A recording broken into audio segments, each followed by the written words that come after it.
ॐ सहना भवतु सहनौ भुनक्तु सह वीर्यं करवावहै तेजस्विनावधीतमस्तु मा विद्विषावहै।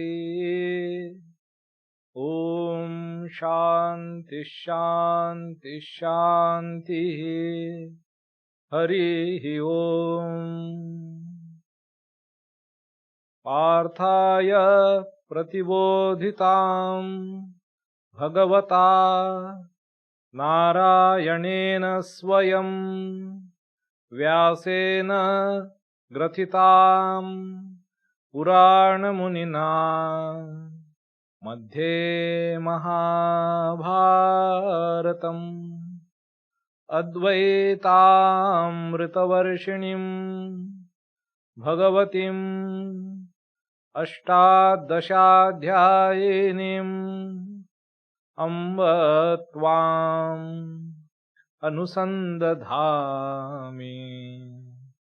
भगवद्गीते भवद्वेषिणीम् वसुदेवसुतं देवं कंसचाणूरमर्दनम् देवकी परमानन्दम् कृष्णं वन्दे जगद्गुरुम्। मूकं करोति वाचालं पङ्गुं लङ्घयते गिरिं यत्कृपातमहं वन्दे परमानन्दमाधवम्।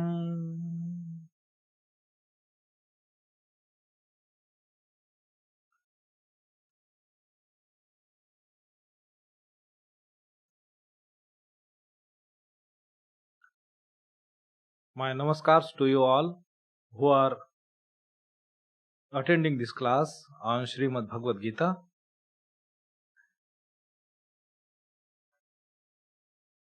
We are in the 6th chapter of Srimad Bhagavad Gita. Now, here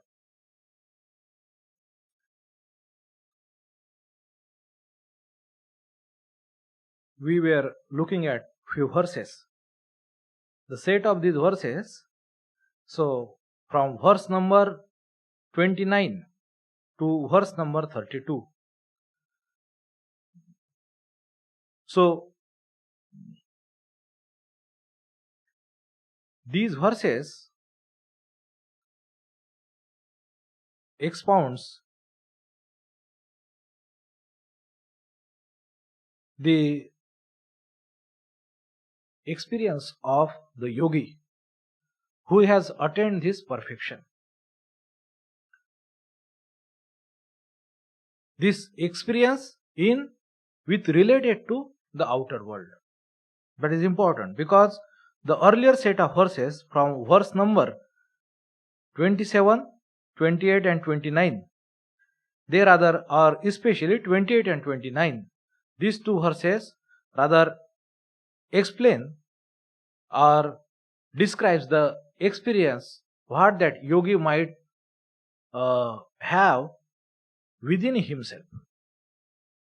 So, Sukhena Brahma Sansparsham Atyantam Sukham Ashnute, these verses, and from this, from there onwards, from verse number 28 onwards, then from 29th verse, 30th verse, what they are saying, that Sarva Bhutastam Atmanam Sarva Bhutani Chatmani, that he is seeing his Atman. Sarva Bhutastham Atmanam Sarva Bhutani Cha Atmani Ikshate Yoga Yuktatma Sarvatra Samadarshana. So he is seeing everywhere that Atman. He is seeing that him, that God. Yomam Pashyati Sarvatra Sarvam Chamai Pashyati Tasyaham na Pranashyami. Such a person is never lost upon me, and I am never lost upon him. So these ideas are explained in the verse number 38, and such a person in 30 or 31st verse it was said, Sarva Bhuta Sthitam Yomam, that the person who worships me, the one who is situated, who exists in all beings, sarva bhuta sthitam yo mam bhajati ekatvam astitah, the worships, one who worships me in the form of this ekatvam, as and that equality, the principle of oneness. The principle of oneness, the one who worships me thus in this way, which is situated, which exists in all human beings, to all those people. So for such a person, though being existing in the world, in this body and with this mind, still this person is constantly living in me. Sa yogi mai vartate.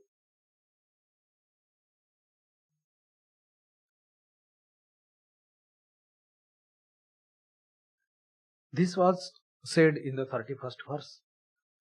So this is, as I described in the last class, that Bhagavan Krishna, he is in very exalted state of mind, that sometimes he is referring as Atman, Brahman, and sometimes he is referring it to himself.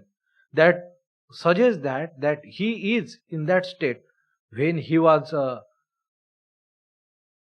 proclaiming this beautiful yoga, this Vedanta, that he was in that state of a kind of very nearer to samadhi, when he is intermixing these things. He is sometimes referring to himself and sometimes he is referring to that Atman.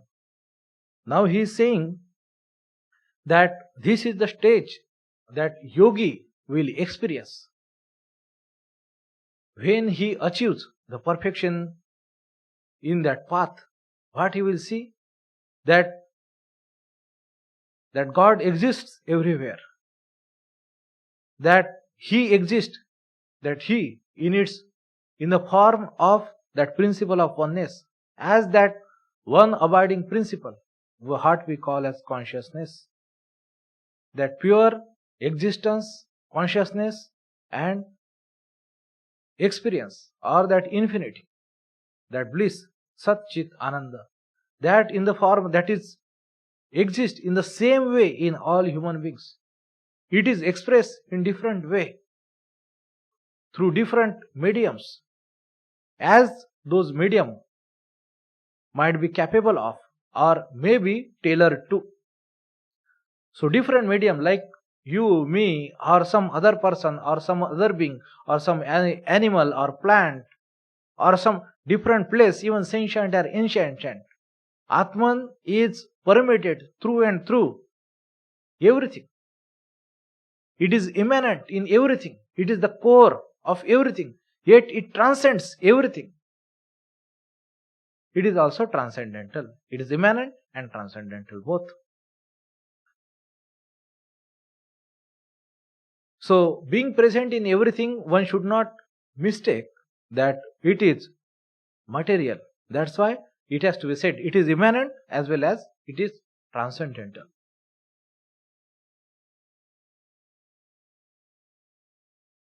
So Bhagavan says this thing, Yo mam pashyati sarvatra, sarvam cha mai pashyati, that one who sees me everywhere and everyone, everything in me, sarvam cha mai pashyati, tasya aham na pranashyami, tasya aham na pranashyami, for such a person, tasya aham, I, no pranashyami, I am never destroyed. I, meaning simply that nashyami, that I never cease to exist. That means I am ever present upon him. I am ever present. That is the meaning. Tasya hamna pranashyami, I am never lost for such a person. That meaning that I am always present for that person. That is the meaning. And for me, he is always such a mena pranashyati, that for him God is also.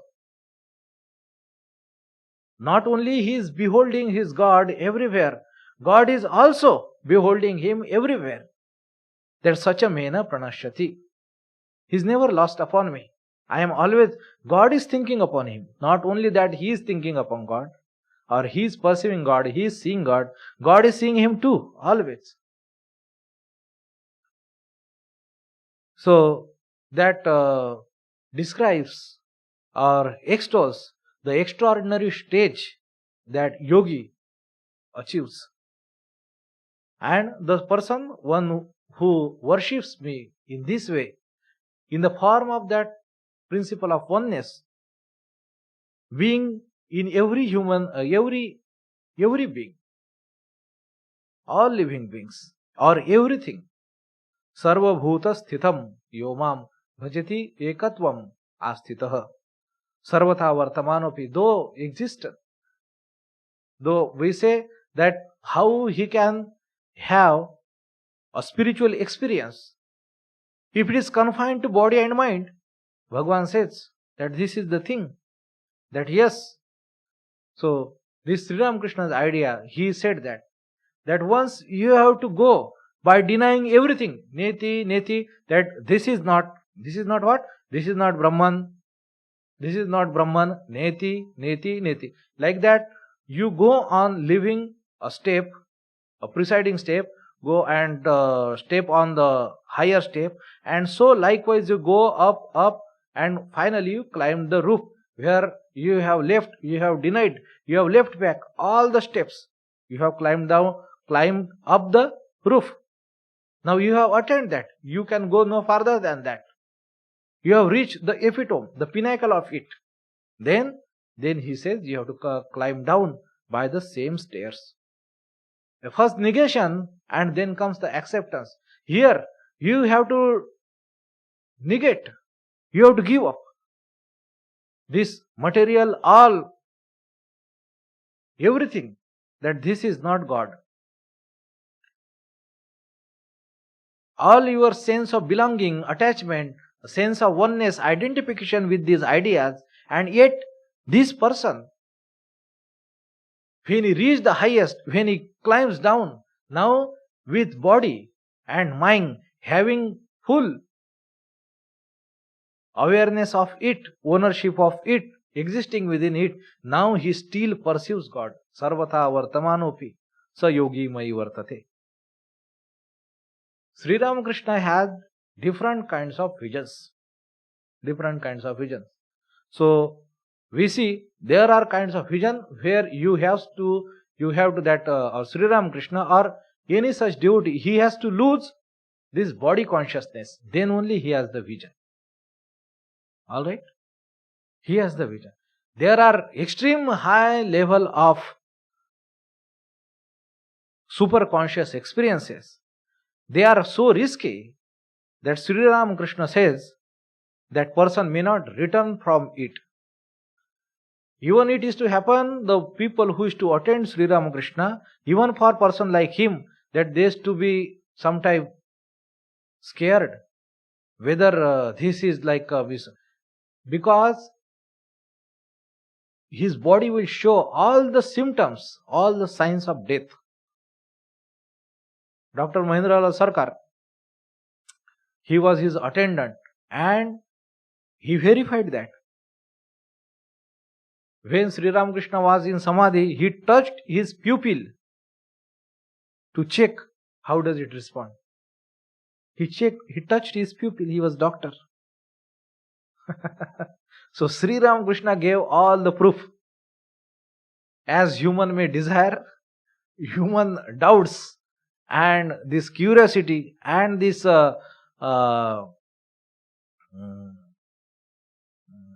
cynical nature may demand, Sri Ramakrishna gave all the proofs.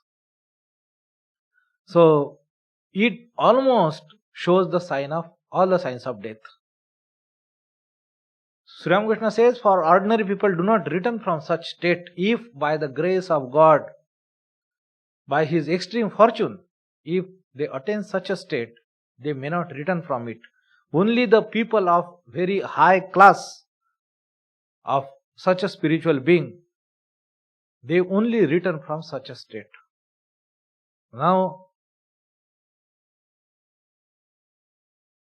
in spite of that, so every time Sri Ramakrishna, something happens, somebody says a beautiful some poem or sings a song or he sees something and his mind rushes into samadhi and lose his body consciousness, even awareness of the body, etc. But there are visions enumerated in the life of Sri Ramakrishna. And he says that he had once, when he was in Panchavati, he was sitting and there came a woman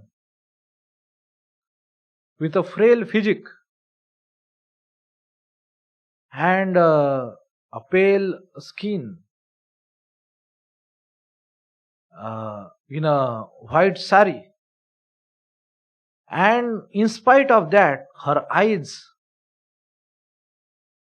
and that beauty on her face was very divine.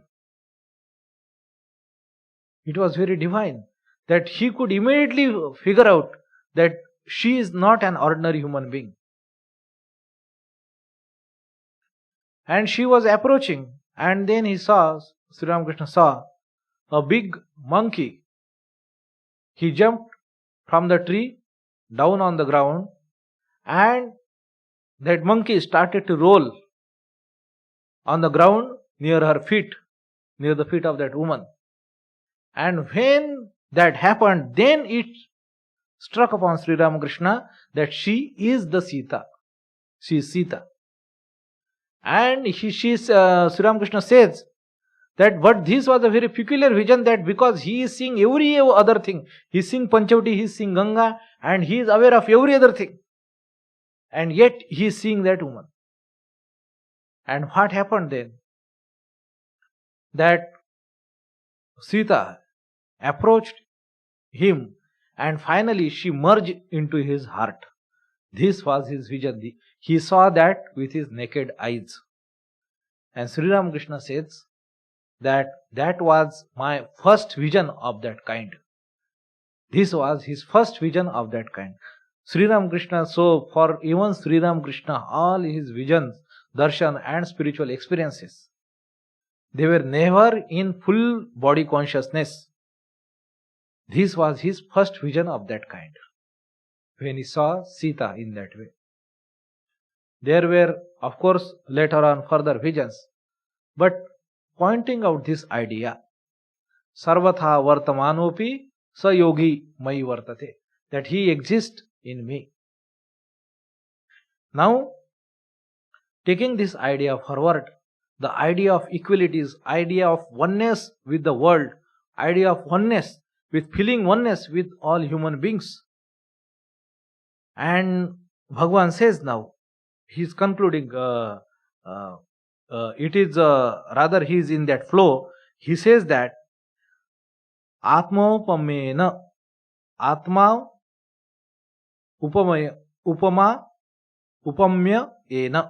Atmaupamena, this is the word.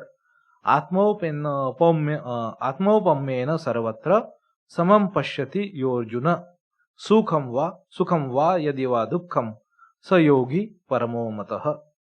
This is the 32nd verse.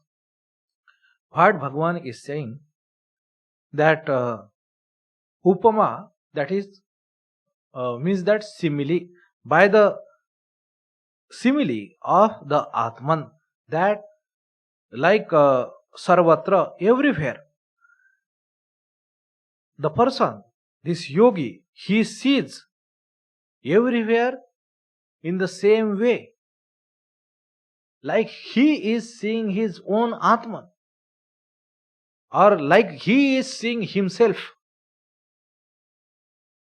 that his vision, like he is a being in this body and mind, in this frame, like he is seeing that he is in every other frame, that here he has become this thing, and there he has become another person, another woman maybe, another some other person, etc. Some may be rich, some may be poor, some may be ignorant, some may be very erudite, and all its variety, that he has become everything. Atmaupamena sarvatra, with the simile of the Atman, with the likeness of the Atman, with the same, as if this Atman which is in this body, the same Atman, same himself, he has become everything. Sarvatra. Samam pashyati. That's why Samam pashyati Arjuna. That person, he sees everywhere the same thing. The sameness, he sees that. And in what way? This is more practical and now more rational, and in the sense, because it is related to Vyavhara. He says then in the second line, Sukham va yadiva dukkham. That what will cause a pain to me, it will also cause a pain to you if it is given to you. If a pain is given to you, he feels that he is equally pained. This is very much, again we can remember the life of Sri Ramakrishna. These words, the idea of oneness, there were never such kind of experiences. No, we cannot say never. Of course, there are incidences enumerated even before Sri Ramakrishna. These kinds of experiences are there. So what is happening? So one incident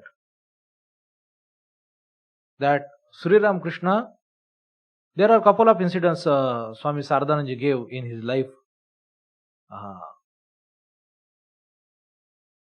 Sri Ramakrishna Leela Prasanga. So Sri Ramakrishna was once looking at the ghat, and there, so these few boatmen, they had some ruffle between them, some fight. And what happened? One fellow hit another boatman and struck a very powerful blow on his back. So Sri Ramakrishna is quite away from it. He is seeing from a distance, from somewhere. And when he hit, one person hit the another person, Sri Ramakrishna, as if he shouted in that agony and pain, as if breathing in pain, that as if he himself was hit.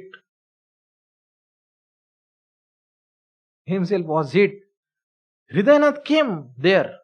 Not only that. Now, this can happen to children. You know that? If suppose a mother admonishes her child and slaps him, that fellow start weeping. His younger brother, sister, she will also start weeping, as if she is struck. So, how children behave? So, one video I saw on this internet. So, how they are testing children. So, suppose father or mother carrying their child, they carry, and they will make one sound as if by knocking on the knuckle by the door or something like that, and they will say, "Oh," like that, as if he is hurt. That baby is not hurt, but as soon as he gets sympathy and he sees the sound, he is not hurt. That baby is not hurt. That baby starts crying.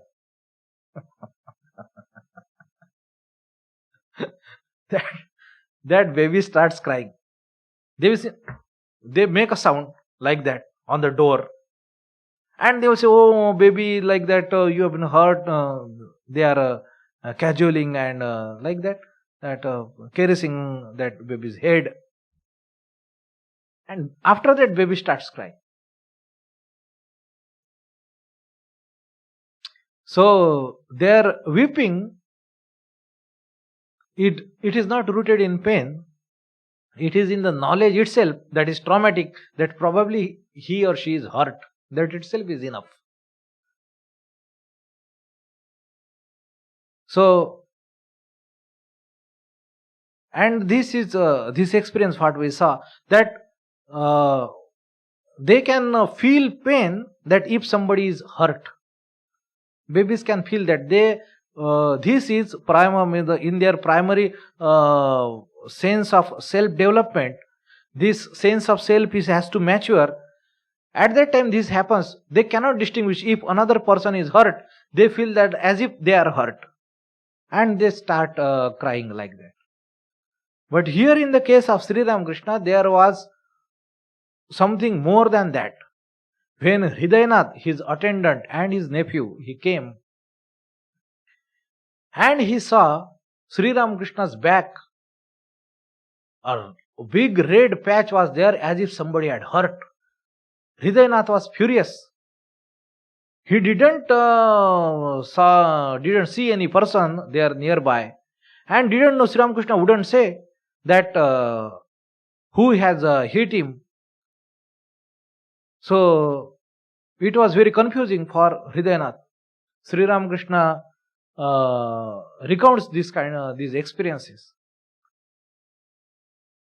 So this is what we saw, that boatmen are fighting. One boatman hit another boatman, but not only Sri Ramakrishna, he feels his pain. His body shows the proof as if he has been hit.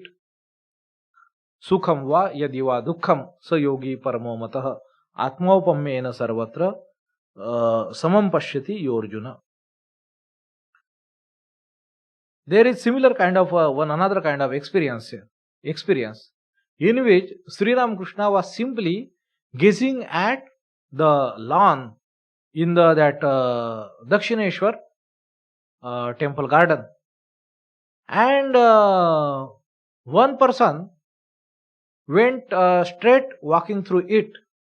His mind was absorbed when he was just looking at the lawn. His mind was absorbed into it, and when that person just walked across that lawn, as if Sri Ramakrishna felt that so much pain, as if somebody has with some pointed claws, like of or cat or something, has scratched his chest.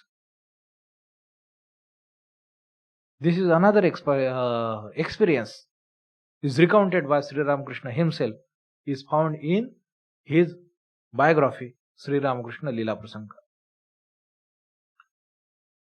So what Gita says, it is not just a theoretical belief, a theoretical idea. Some person can experience and materialize it to such an extent. Sri Ramakrishna's life is the testimony of it. Sukham va yadi va dukkham sa yogi paramo matah. So to feel the pain of others, Sri Ram, in Swamiji's life there is one incident. So when Swami Vivekananda, they had built this Belur Math, the old shrine, and that building where Swami Vivekananda's room still it is there, when he used to live in that room. So one night what happened, the adjacent room was given to Swami Vijnanandaji Maharaj, and Vijnanandaji Maharaj somehow woke up at midnight, that and he noticed that Swamiji is walking in the veranda facing the Ganges, and he is sobbing. He is so sorry, and he is very sad and hurt, and he has completely unsettled. So he somehow approached Swamiji, and he said that, Swamiji, what happened? Then Swamiji said a few words to him only, that there is a big tragedy, that many people have died. So many people have died. So now there was nothing Swami Vivekananda could figure out or make sense of those things. So somehow he saw, means when he saw that Swamiji's that emotions, the wave of emotions abated a bit, he left Swamiji and retired to his room. Next morning they heard the news that there was a big earthquake in Fiji. That earthquake happened in Fiji and so many people had died.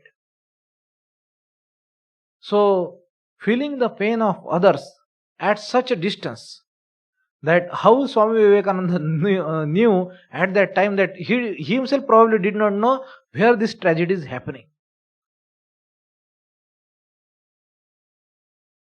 But who are these Mahapurushas? Why these people are called as Mahapurushas? Because their soul, their sympathy, their emotions, their sense of their own identity is very, very large. Not like us. We cannot sympathize with our own kith and kin and friend enough. We cannot do that. And here are the people who can feel the pain that somebody is suffering, somebody is dying hundreds of kilometers away. This incident is recorded in the life of Swami Vivekananda. So this idea that he sees all other human beings sarvatra, he sees that with that equal eye, like seeing his own self everywhere, even if it is happiness or misery, sukham va yadi va dukkham. And he says, Bhagavan says, the person who attains such a state, sa yogi paramo matah, that this is my opinion, that he is the highest param yogi, that he is the highest yogi. This is my view, this is my opinion. This is what Bhagavan says, that attaining such a state, this is the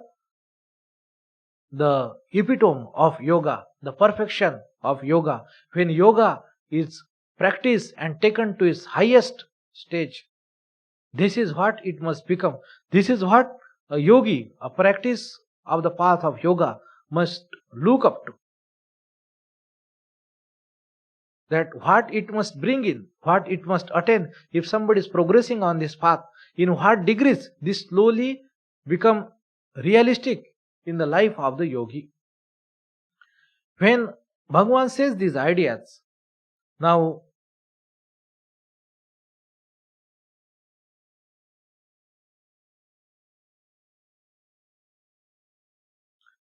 Arjuna somehow he finds a space to interrupt Bhagavan. That he sees, that Arjuna sees, that these ideas are going much further, and probably he is in no point to correlate to it. That this could not be practical for him.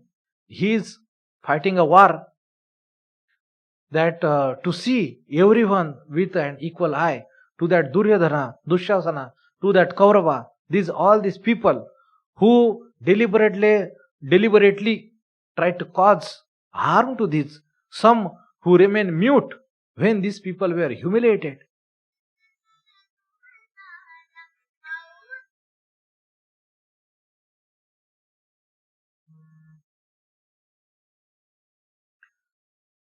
So all these people, he could not think of seeing these people in the same eye.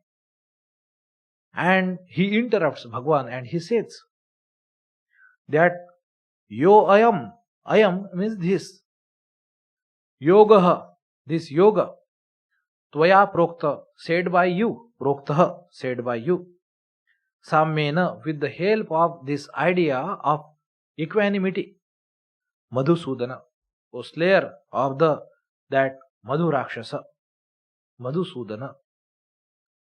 So, the yoga which is told by you, which is said by you, in this way, in the form of this equanimity, with the principle of equanimity, etasya aham na pashyami chanchalatvat sthitim sthiram. These are very grand ideas, very lofty ideas. But he says that it will be very difficult for me to attain this kind of concentration. That my mind, this is chanchala, this kind of concentration, this kind of samadhi, and this kind of having that super conscious experience, having that extreme and impossible experience, and living in that under the sway of that experience, having being in the body consciousness and experiencing that equanimity everywhere. This is something going beyond, and I see it totally beyond my reach. I do not see, na pashyami etasya sthitim sthiram, that I do not think that this state will ever be become what you say, I will be ever established in this state, sthitim sthiram, due to my flickering nature of my mind, due to restlessness of my mind, chanchalatvat. My mind is very restless, chanchalatvat. It is very flickering. So I do not see that this state of mind, even intellectually to pursue this idea, to continue to sustain this idea, it is very difficult. Sthitim sthiram. Even to mentally conceive this idea, to work in tune with this idea, it looks difficult. Etasyaham na pashyami chanchalatvat sthitim sthiram.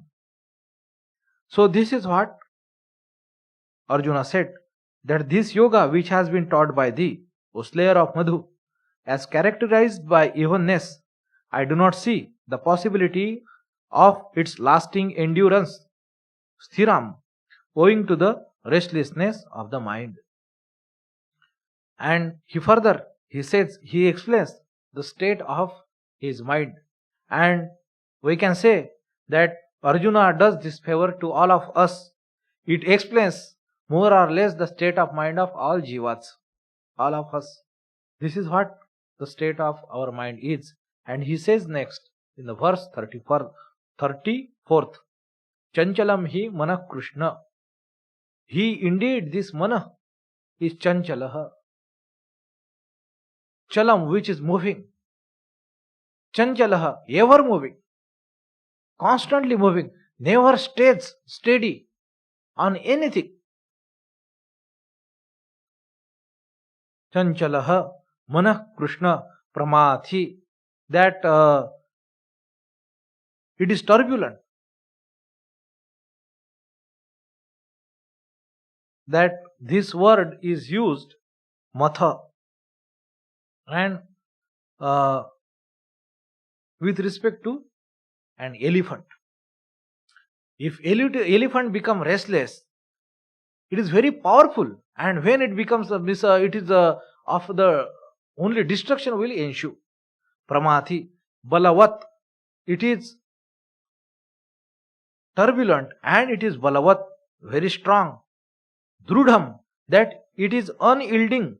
It will not, once it grasp of something, it will not leave it. So this is that when I want to make it do my bid, it does not do it. Drudham. And tasya aham, that I do not see its nigraha, its control. Manne, means I think so. Manne, this is my view, or this is what I think. Tasya aham nigraham manne vayo riva sudushkaram. That to me, or I think that its control is like controlling the wind, controlling the wind. It is as difficult as controlling the wind. Vayu riva, controlling him, like nigraham Manaha, to control the mind, it is sudushkaram. Sudushkaram, that dushkaraha means it is difficult to achieve. Kara means something you want to do. Dushkara is very difficult to do, and sudushkaraha means it is indeed very, very difficult to do. Sudushkaraha. So nigraham, the control of the mind, it is like controlling the wind. It is sudushkaram, it is as difficult as controlling the wind. So this is what Arjuna says, that verily the mind, O Krishna, is restless, turbulent, strong and unyielding. I regard it quite as hard to achieve its control as that of the wind.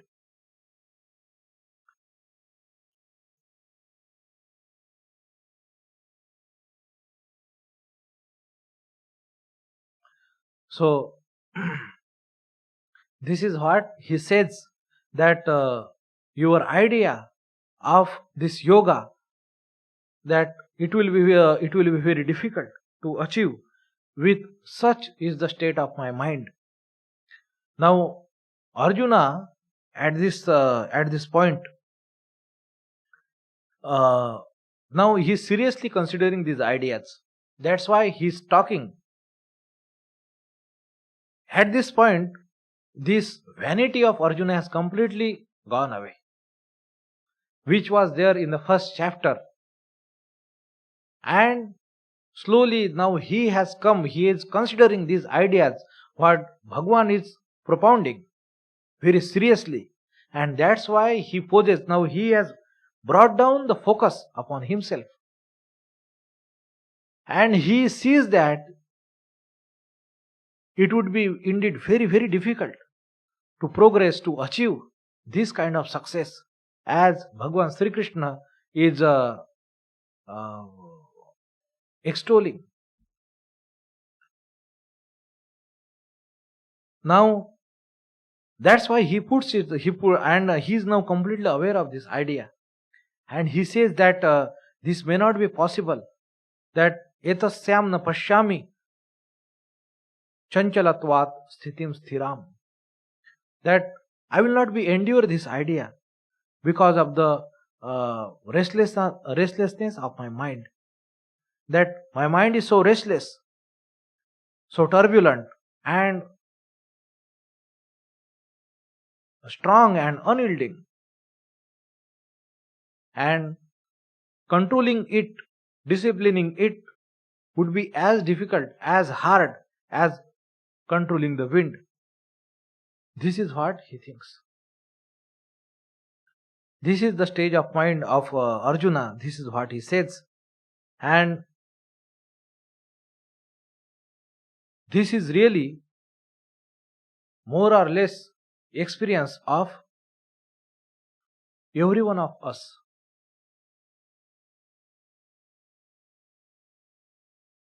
Mind is only very sweet and very nice as long as we are at its mercy. As soon as we ask to discipline it, it immediately tries to wrestle with us. It immediately becomes uncomfortable. It immediately starts to wriggle out of that position, that it does not want any confinement, any boundaries, any discipline imposed upon it.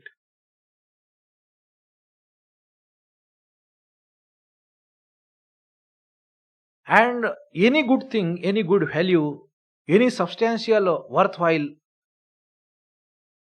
anything to be attained in this life does not come without hard work, without discipline. Mind has infinite potential, and it can make wonders if it is disciplined.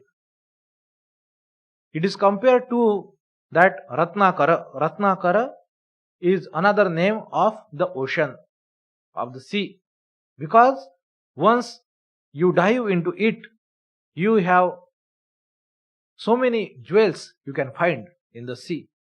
That's what it is said. So this mind can give you a lot of miraculous results.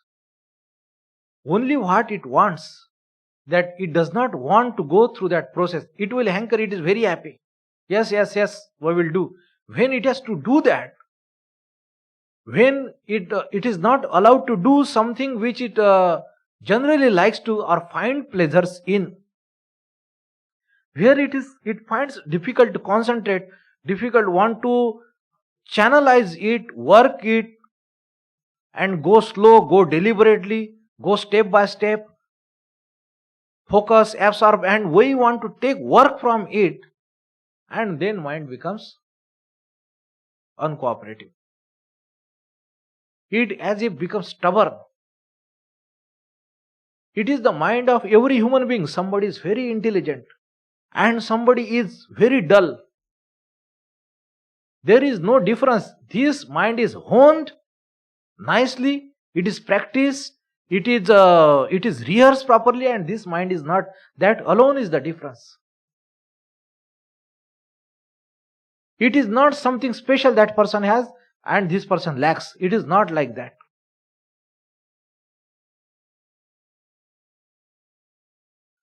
Many great people, that very intelligent people who has extraordinary power of memory and all that, they have confessed that people always admire their extraordinary power of memory and recounting and remembrance. They say it is nothing but my hard work. With that I have developed that.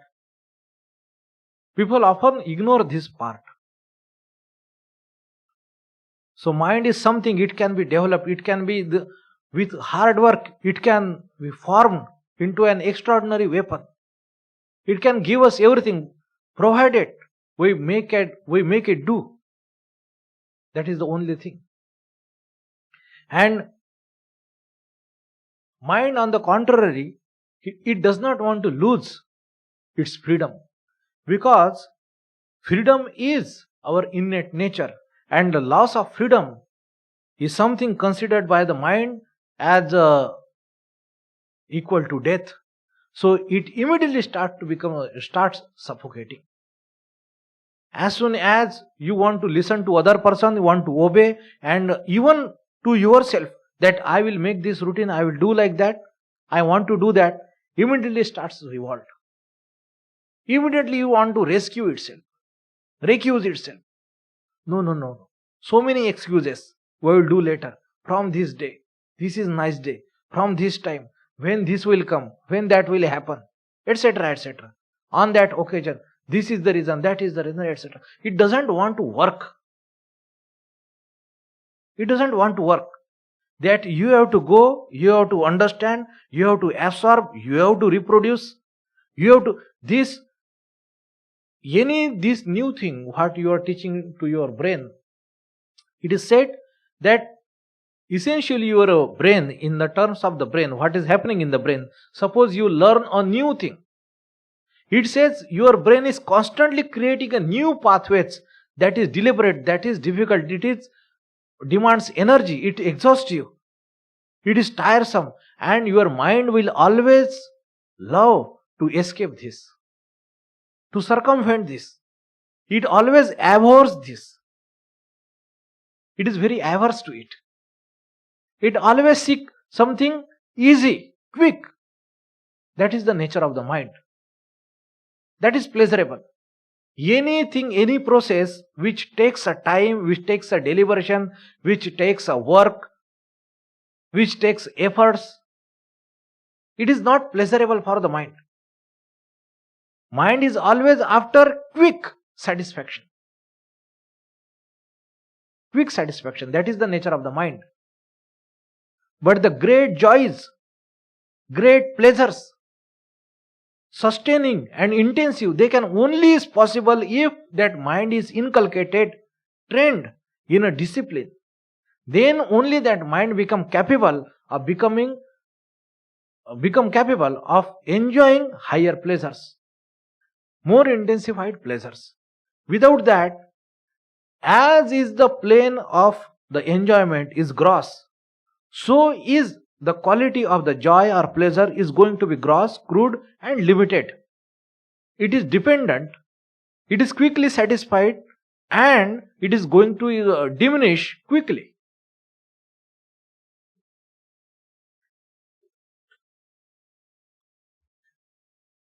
If as you go up the plane, as much discipline is put, as much the content of your consumption is subtle, so much the pleasure that can sustain, that can endure, that can be more permeating, that can its hangover, its sway can remain, it remains for a time. As much it goes deeper, that much discipline is required, that much concentration is required, as much the subtle its content is, as much it is goes nearer to that consciousness within, so that much it is powerful, that much it is dropping its particulars of its name and form, that much it is enthralling the whole being of that individual. But for that, mind does not have patience and will and resolve to work that out, to wait, to train, to leave everything, to bring that focus. It is frittered away from, is going from the away from the center, in the centripetal direction. What we want, that it should become centrifugal, that everything from the circumference must collapse into the center, and then only that intensity can be created. Then only this mind can be made qualified or eligible for higher and intensified joys, the more ethereal experience. So this is the nature of the mind. It does not love discipline, but this is what in spiritual practice, in spiritual life, we have to learn. That's why I have used this term again and again, to work the mind out, to work out the mind. Work with the mind and work out the mind. Like you work out your muscles, you go to gym, you want to develop muscles of your arms, then your coach will tell, okay, do these kinds of exercise. This will strengthen your biceps. Now you want to do some muscles of your leg, then work out that kind of muscles. This word is used, work out that particular muscle. Here we are talking about working out the mind, taking work from the mind, as if you develop this sense of differentiation, that you are separate from the mind and you are putting mind to work, taking work from the mind. You put mind to work, that you let it do, you make it do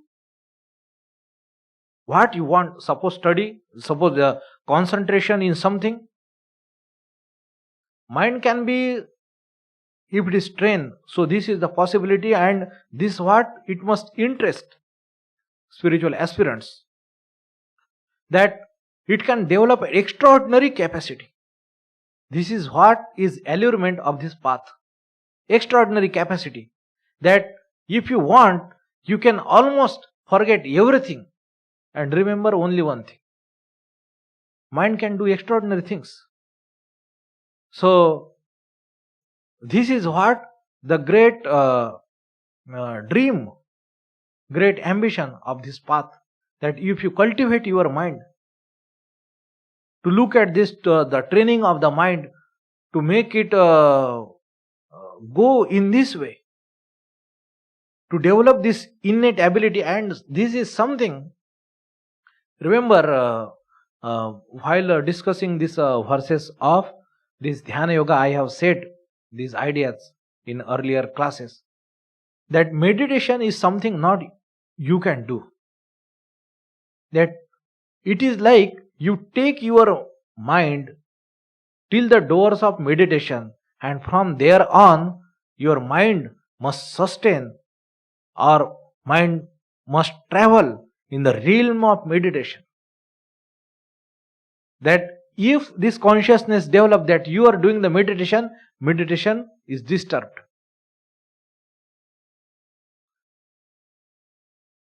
So if you can understand this idea, if you can conceive this idea, it means there is something that the faculty of your mind develops some innate capability of being focused on something, losing onto something and dropping everything else. So this is developing the mind, that your mind develops these abilities, these capacities to let go of everything, to focus on something, to hold on to it, to lose itself into it. So this is what we are looking at.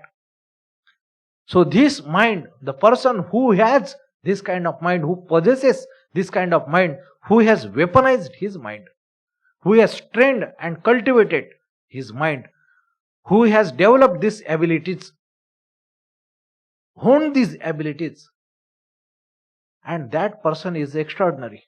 That person has extraordinary mind and it can do wonders.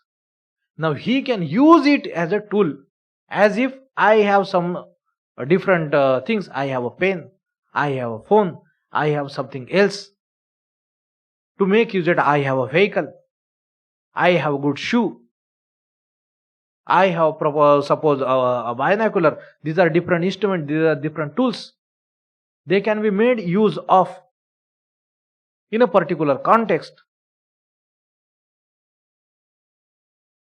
So that person has this mind which has extraordinary capacity, and when he puts that mind to it, it produces extraordinary results. So this is the problem statement made by Arjuna. And in next class we will see what Bhagavan is going to reply. Bhagavan Sri Krishna is going to reply to Arjuna, to his query, to his trouble, and the trouble which all of us are bogged with. We are troubled by this same problem, same condition of the mind. And what Bhagavan Sri Krishna says in reply to his query, to his question, to his confusion, we will see in the next class. Om Shanti Shanti Shanti Harihi Om Tat Sat. Sri Ramakrishna Arpanamastu.